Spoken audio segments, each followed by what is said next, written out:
Finalmente llegó el día. Hoy el Senado debatirá las conclusiones a las que arribó la comisión investigadora sobre la situación económica y financiera de ANCAP en el periodo 2000-2015. Una comisión que comenzó su tarea el 7 de agosto del año pasado. Los insumos para esta discusión serán los informes finales que cada partido presentó el lunes ante la Secretaría de la Cámara Alta.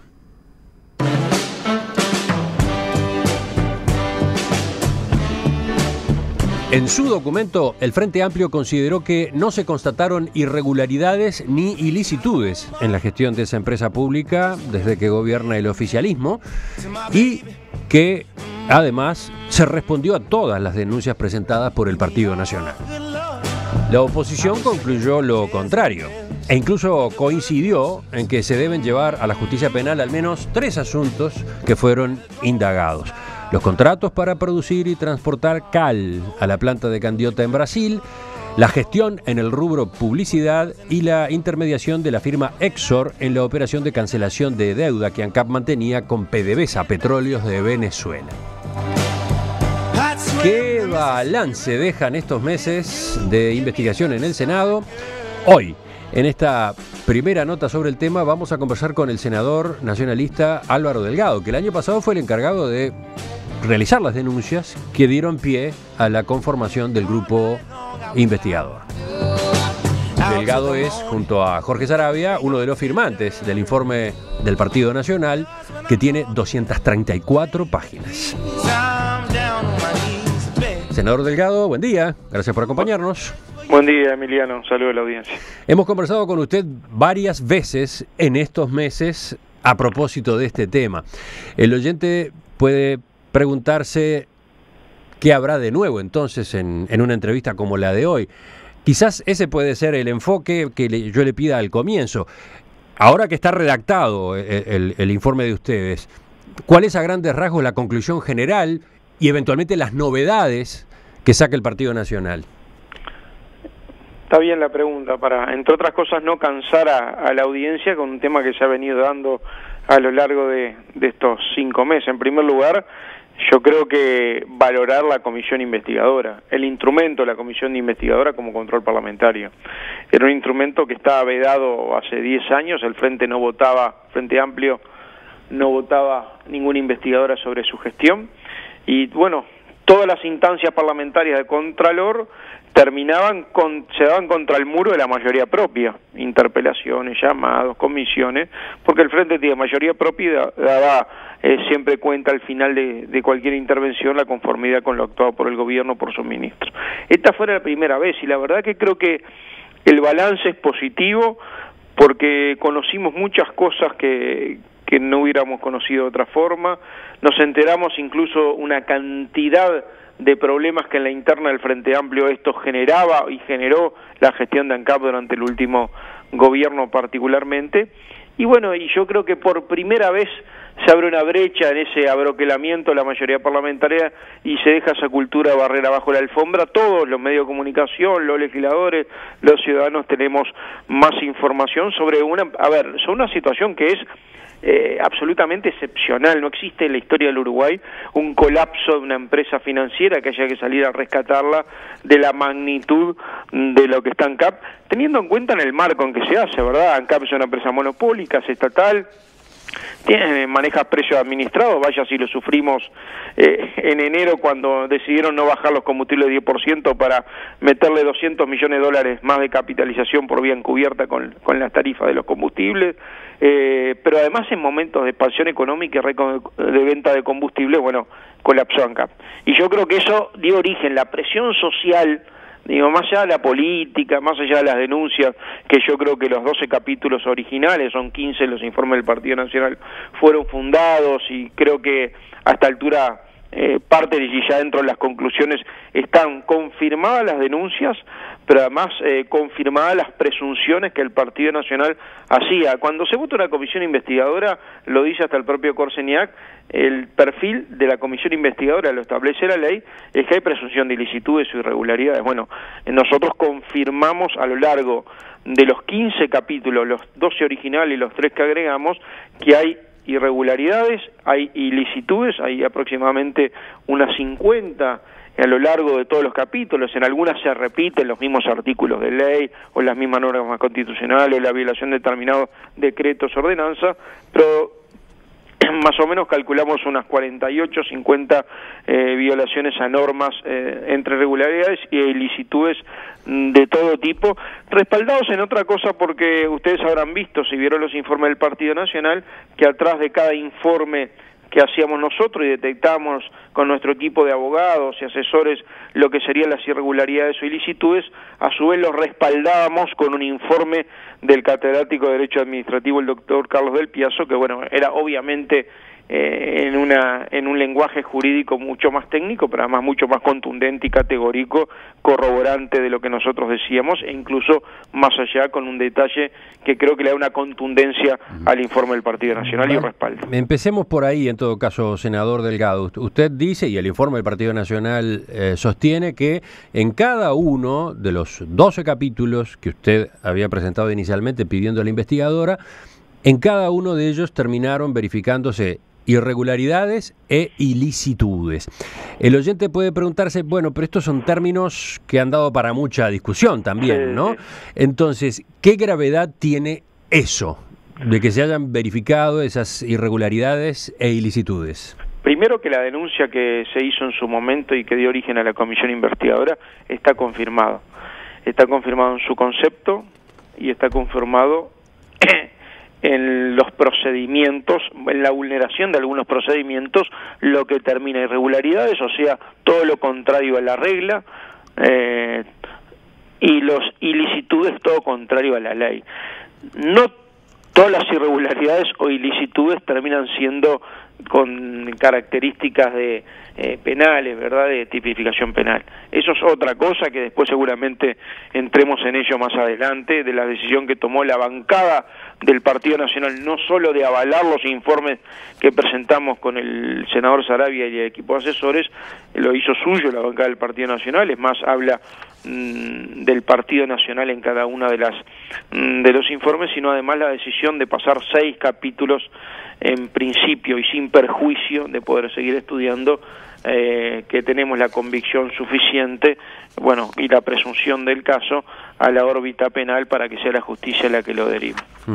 Pero bueno, justamente el hecho de que se verifiquen todas estas irregularidades e ilicitudes, ¿qué es lo que está diciendo para ustedes a propósito de cómo se gestionó ANCAP en este periodo? Bueno, antes de entrar en el detalle, me parece que está bueno hablar de eso, hablar de la situación de ANCAP en general. A ver, hablar de una pésima gestión, de un colapso de la empresa, de hablar de 800 millones de dólares de déficit acumulado en estos 4 años, hablar de 2.300 millones de dólares de déficit cuando el patrimonio cae a menos de 200, bueno, habla de una desidia en el manejo, de manejo financiero. Obviamente esto además generó toda una polémica en el Frente Amplio sobre quién tiene la culpa.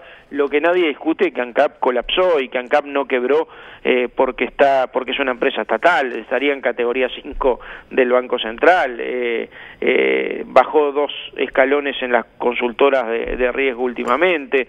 O sea, hubo un manejo financiero realmente muy malo en la gestión. La mala gestión, o mejor dicho, este nivel de mala gestión, la pésima gestión, también a nuestro juicio es una irregularidad. A nuestro juicio y a juicio del doctor Carlos del Piazzo, que es un catedrático de Derecho Administrativo, que habla que se considera el apartamiento del principio de la buena administración una irregularidad configurativa de ilegitimidad. Obviamente hay un artículo de la Constitución, creo que es el 311, habla de que un principio de buena administración, bueno, esto contraviene todos ellos. Pero ahora, además... Usted ha escuchado ya algunas de las conclusiones que han surgido del lado del oficialismo. Usted ha visto, bueno, entrevistas, discusiones, pero ha visto en particular las conferencias de prensa del lunes. Y en la del lunes, el senador Ernesto Agassi enfatizó en la gestión administrativa de ANCAP entre los años 2000 y 2015, nadie metió la mano en la lata y no falta un peso porque todo lo gastado está documentado, reafirmó. Nosotros hemos sido muy serios en eso, porque eso ya tiene connotaciones penales, ¿verdad? Obviamente si alguien mete la mano en la lata, la acepción popular de eso, quiere decir que robó. Nosotros hemos sido muy cuidadosos en este tema. Es más, lo que estamos denunciando a la justicia son hechos, no personas. Son capítulos que el juez entenderá si hay mérito, se va a estructurar la denuncia, estamos trabajando con penalistas, y el juez entenderá si hay mérito, obviamente llamará a quienes entienda y le pondrá responsables a esa situación y la tipificación o el encuadre penal correspondiente. Yo nunca hablé de que alguien metió la mano en la lata. Las palabras nunca y siempre, yo en estos procesos y en política, pero en general en la vida no las uso nunca, porque me comprometen para siempre. A ver, es un proceso penal y el nunca puede ser, la verdad, una espada de Damocles, o el siempre también. Yo nunca dije, yo no dije en ningún momento alguien metió la mano en la lata, no lo puedo afirmar, tampoco lo puedo desmentir, no lo sé, no lo dije, por algo no lo dije. También es verdad que la lata está vacía, porque ANCAP está quebrada, ANCAP no le está pagando a proveedores, y cuando yo hablo de eso, hablo de la situación económica, financiera de ANCAP, de colapso, en donde hablamos de una pésima gestión que generó una irregularidad contraviniendo normas de buena administración. Pero además se dio en un contexto donde pasaban otras cosas, que hubo un aumento desmedido de costos, y sobre todo el 2013 y el 2014 aumentó en 33% los honorarios de contrataciones, pasaron a ser 85 millones de dólares, aumentó la publicidad de 2 millones a 10 millones 700, aumentaron el personal tercerizado y el de las colaterales, todo un aumento de costo general. Hubo un plan estratégico que se cumplió muy mal y además se ejecutó sobre todo muy mal. ¿Cómo es esto del plan estratégico? Es un plan que comenzó a diseñarse en el primer periodo de gobierno del doctor Tabaré Vázquez. Pero después se fue innovando en nuevos negocios y ahí hubo dos cosas. Hubo un uso y abuso de las sociedades anónimas, donde gran parte de los cometidos se desviaron a las sociedades anónimas. Hubo una fuga organizativa, como dice Del Piazzo, y una fuga regulatoria, porque al pasar gran parte de esas actividades, que no eran la actividad central de ANCAP, que es fundamentalmente la que le da el 94% de ingreso, que es el tema de los combustibles, pasaron a sociedades anónimas que son de propiedad de ANCAP. Hoy son 18. ANCAP tiene sociedades anónimas hijas, de la cual ANCAP es propietaria, pero que funcionan en el derecho privado, y tiene nietas que son hijas de estas, que también obviamente por transitiva son propiedad del Estado. Sin embargo, al pasarlas al derecho privado como sociedades anónimas, no tienen los controles ni del Tribunal de Cuentas ni en este caso del TOCAF correspondiente para el tema de las licitaciones y la intervención del tribunal para las auditorías. Pero además se da sean dos fenómenos que se repiten a lo largo de todo el proceso de gestión. El primero es que casi todas las obras presupuestadas terminaban siendo ejecutadas a un monto mucho mayor del que estaba planificado. Entre lo ejecutado superó a lo planificado en más de 500 millones de dólares. Y ahí tenemos, obviamente, malas decisiones, tenemos mala planificación, mala ejecución o pésima ejecución de los mismos, y acá estoy hablando del tema de la planta de sulfurizadora, las plantas de Portland, la planta de bioetanol, la planta de cal, el remolcador. Todo ese paquete implicó que lo ejecutado superó lo planificado en más de 500 millones de dólares. Y el otro tema es que se dio una forma de trabajar en ANCAP que a mí me genera muchas dudas y me genera muchas suspicacias, que era que la mayoría de las decisiones, en algunos casos, decisiones de trabajar sin contrato, y los contratos los firmaban después, de hacer negocios sin contrato. Y lo segundo es que muchas veces el presidente resolvía con un conjunto de gerentes y después mandaba ratificación del directorio sobre el hecho consumado. En algunos casos días después, en algunos casos semanas después y en algunos casos daba cuenta meses después. Me parece que no es la forma de actuar cuando el órgano competente es el directorio de la empresa. Miren, cuando le preguntamos al contador Piñeiro, que era el ex gerente general, un histórico gerente general de ANCAP, que hoy está como asesor, porque lo desplazaron creo que al inicio del gobierno del Frente Amplio. Si era normal que el presidente ANCAP resolviera ante sí y después ratificar al directorio, no dice una cosa muy lógica. Está previsto en la Carta Orgánica por razones de urgencia, de extrema urgencia, que tiene que ser fundamental, como excepción, nunca como regla. Y esto terminaba siendo la regla en ANCAP. La reestructura además generó un cambio organizacional en ANCAP que yo creo que fue perjudicial. Se eliminó el cargo de gerente general y pasó a dirigir la empresa el presidente con un comité de dirección integrados por gerentes que tenían poderes enormes, que en ANCAP le llaman los supergerentes, más algunos gerentes satélites. La mayoría de ellos no vinieron a la investigadora. Por ejemplo, deteniéndome en uno de los aspectos que usted mencionaba, el hecho de que las inversiones programadas terminaron siendo mucho más altas que lo previsto inicialmente. En el informe del Frente Amplio se discute ese punto. Este es uno de los tantos que se considera falacia de parte de la oposición. Veía en ese sentido la reseña que publicó La República. Para el Frente Amplio, las afirmaciones del denunciante no toman en cuenta lo que ocurrió en el transcurso del tiempo.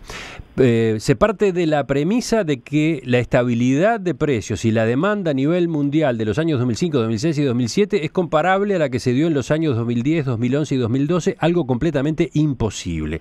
Para demostrarlo, citan al ingeniero químico de ANCAP, José Pastorino, que explicó las diferencias entre las estimaciones de precios y los costos reales finales de la planta desulfurizadora. No podemos comparar un número de 2004 con valores del periodo 2009-2013. Un dato real fue que los costos a nivel mundial y también a nivel local sufrieron cambios sustanciales. Para graficarlo, cita como indicador el precio del acero. De 2004 a 2008 aumentó 300% y la mayor parte de los equipos se hacen con acero. ¿Qué dice usted a propósito de este tipo de argumentos? Es que en realidad es un argumento absolutamente falaz y la verdad muy conformista.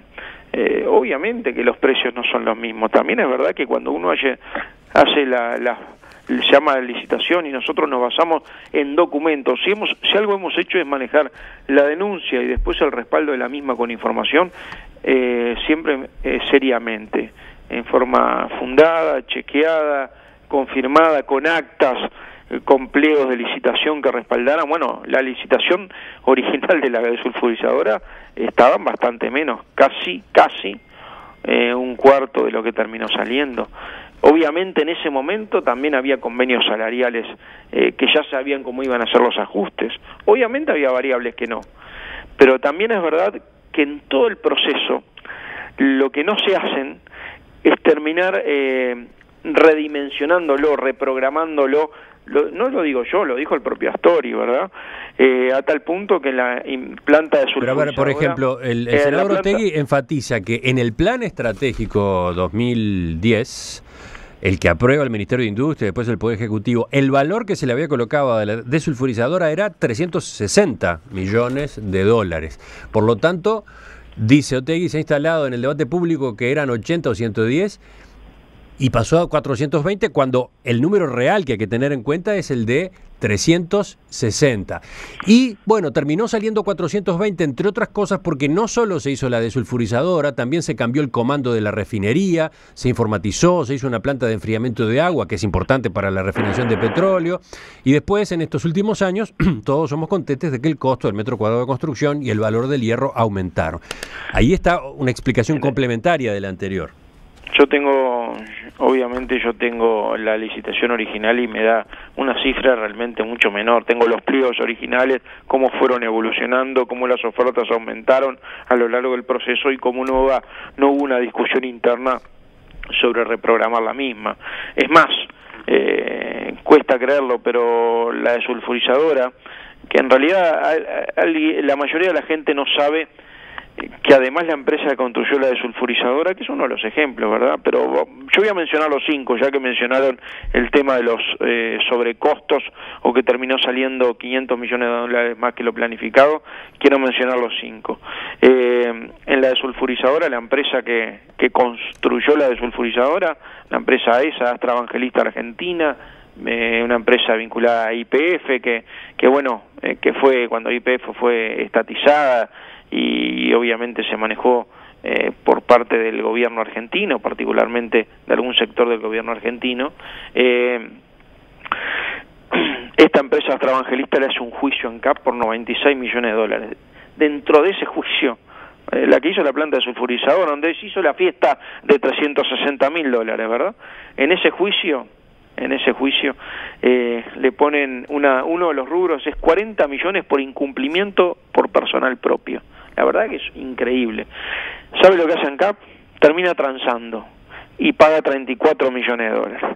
La verdad que son una cantidad de dudas que generó este proceso. Yo, en el tema de la desulfurizadora, lo que dejamos es dudas razonables del proceso, nada más, obviamente hablando del valor ambiental que puede haber tenido, pero cuestionando quizás muchas veces cómo fue el proceso y las dimensiones, a tal punto, lástima que Pastorino no quiso venir en la segunda vez, vino la primera y no la segunda para aclarar una serie de dudas que se fueron dando a lo largo de la investigación, es que la desulfurizadora hoy funciona al 20% de su capacidad. Estaba previsto sacar unas 40 toneladas de azufre, hay un convenio con Isusa, bueno, hoy creo que están entre 5 y 10 toneladas nada más. Estamos conversando esta mañana en Perspectiva con el senador Álvaro Delgado, del sector Todos, Partido Nacional. El Senado debatirá hoy, a partir de las 9:30 de la mañana, las conclusiones de la comisión investigadora de ANCAP, que comenzó su trabajo el 7 de agosto del año pasado. En su informe final, el Frente Amplio considera que no se cometieron irregularidades ni ilicitudes. En cambio, los partidos de la oposición afirman lo contrario e incluso sostienen que hay presunción de delitos en varios de los asuntos investigados, aunque todavía tienen que ponerse de acuerdo en la cantidad de hechos que pretenden que la justicia penal investigue. Hoy estamos haciendo la primera de una ronda de entrevistas sobre este asunto en este momento tan particular en el que llega a su redondeo. Estamos conversando con el senador Álvaro Delgado del Partido Nacional, que fue el miembro denunciante. Es además uno de los firmantes del informe presentado esta semana por los blancos, que tiene 234 páginas. Senador Delgado, estábamos entonces en esa afirmación que ustedes sostienen en cuanto a que en los 12 capítulos de presuntas irregularidades terminaron verificándose irregularidades e ilicitudes. ¿Apareció ya alguna referencia concreta en la primera parte de la charla? Por ejemplo, usted hablaba de la planta desulfurizadora, pero me gustaría que nos detuviéramos en lo que era el capítulo 3. Sí, pero ahí hablamos de sobre problemas de programación y de sobrecostos, ¿verdad? Sí. Yo lo que dije es que hay irregularidades e ilicitudes a lo largo de los 15 capítulos que en realidad terminó siendo el informe del Partido Nacional. Hay cerca de 49, creo que son, entre irregularidades e ilicitudes. Y después el Partido Nacional definió además 6 de los capítulos enviarlo a la justicia, porque entiende que tiene la convicción suficiente como para hacer la denuncia penal correspondiente. Veamos uno de los capítulos, para no recorrer todos, que hoy es imposible.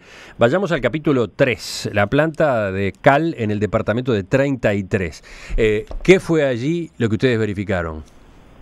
Verificamos irregularidades, ilicitudes y la presunción, obviamente, hubo la convicción suficiente de que puede haber presunción de algún delito. Estamos hablando de una empresa colateral de ANCAP que empieza a hacer un negocio que no estaba en el objeto de su sociedad anónima, que empieza a comprar cal a terceros porque no podía venderle al Brasil para cumplir con un contrato. El propio informe lo ubica en su origen, ¿no? Septiembre de 2010, Cementos del Plata, sociedad anónima, empresa subsidiaria de ANCAP, tomó la decisión de comenzar lo que llamarían Proyecto Cal.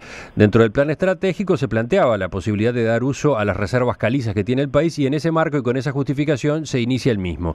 Este proyecto tiene como eje fundamental un contrato firmado con la empresa brasileña CGTE, filial de la estatal Eletrobras, por la cual Cementos del Plata suministra cal virgen para utilizar en la desulfurización de gases de combustión de la planta de Candiota 3, una usina generadora de electricidad a partir de carbón que funciona en el municipio de Candiota, en Río Grande do Sul.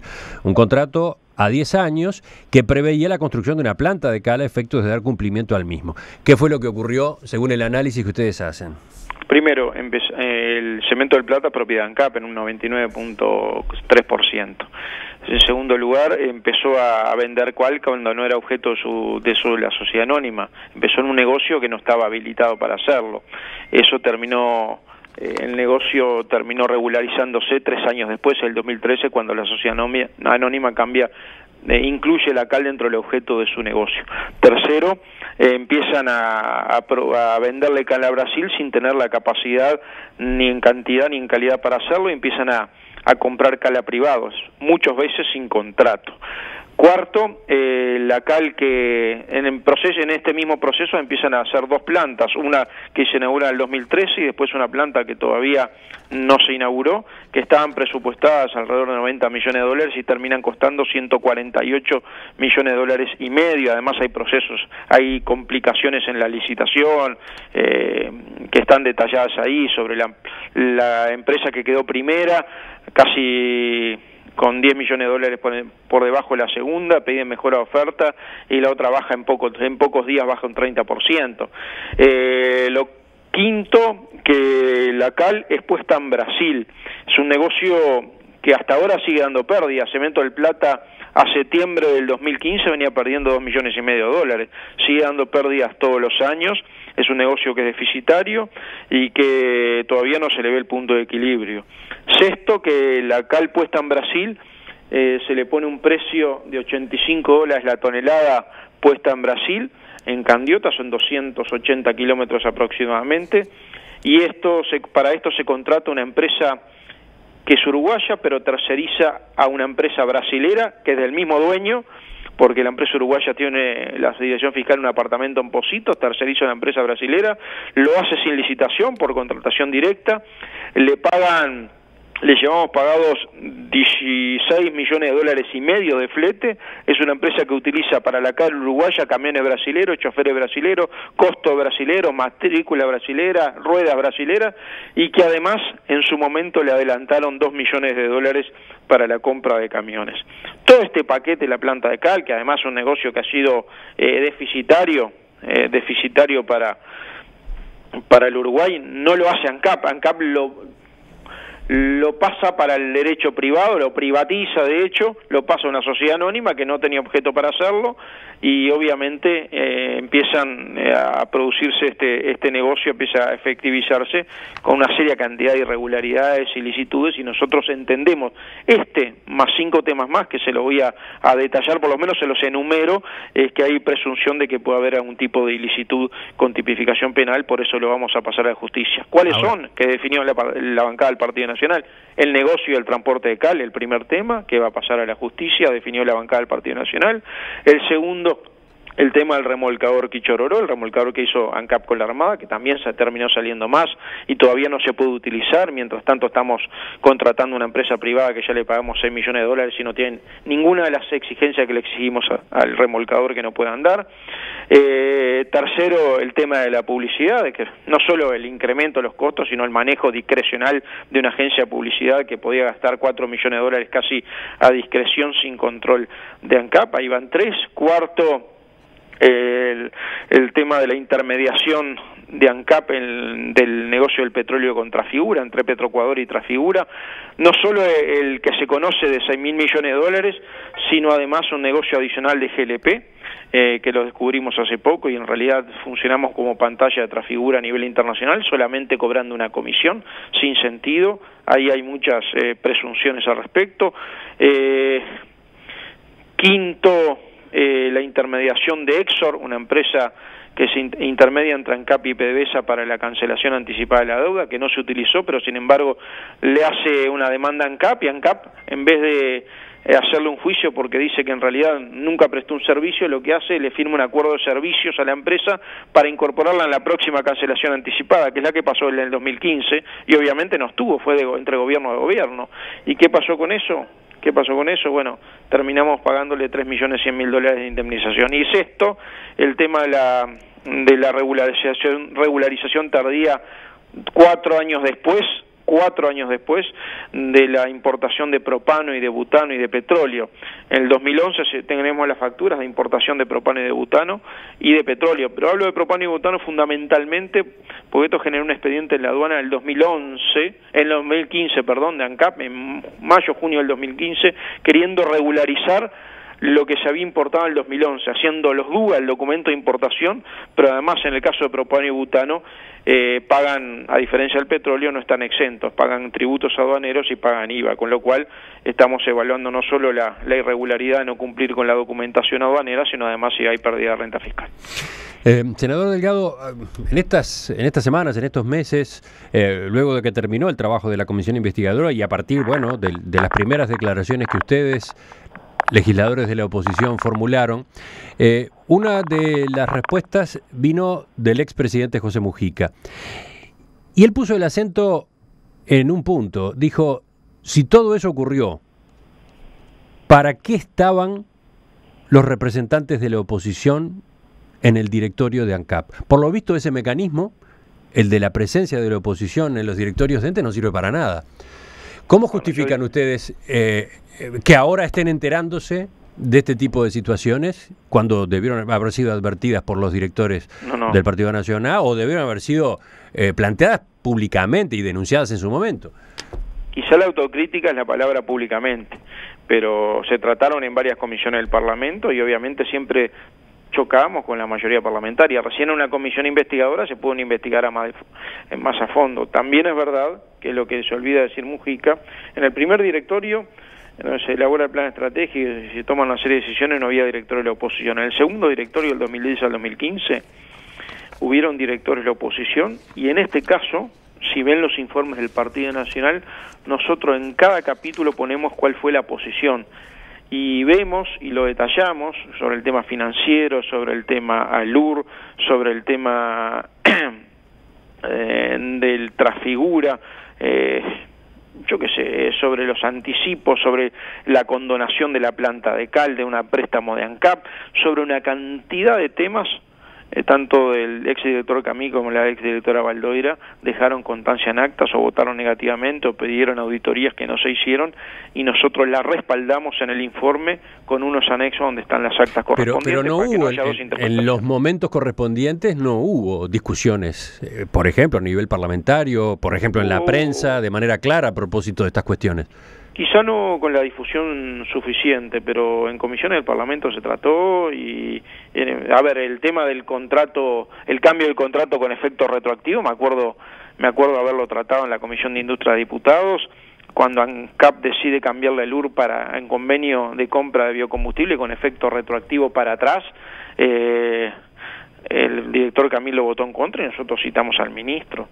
Lo único que siempre terminábamos con lo mismo. Mayoría parlamentaria abroquelaba, impedía cualquier acción política ulterior. Por primera vez nosotros en este caso logramos difundirla más en el marco de una comisión investigadora, pero además todas las posiciones, las cuales estamos muy orgullosos que han tenido los directores nacionalistas en el ANCAP, dejando la constancia, votando en contra, pidiendo información, haciendo las advertencias, pidiendo auditorías, están respaldadas con las actas en los anexos de los informes. Bueno, usted hablaba de las mayorías parlamentarias, ahora van a estar en juego nuevamente. Sí. Cuando llegue el momento de votar estos informes, es lo más probable que termine aprobándose el informe del Frente Amplio. Entonces, ¿cómo sigue esto ahora para el Partido Nacional? En dos etapas. Para el tema parlamentario termina hoy acá, el tema parlamentario con la discusión de los informes y con la resolución que tome el Senado, con las responsabilidades políticas y funcionales que intentaremos demostrar situaciones, demostrar hechos y obviamente responsabilidades políticas. Pero después empieza un proceso sobre los 6 capítulos del tema judicial, que ahí va a ser la justicia la que tenga la palabra. Senador Álvaro Delgado, le agradezco su participación esta mañana en Perspectiva. Volvemos a conversar. Muchas gracias, Cotelo, gracias. En Perspectiva, da que hablar.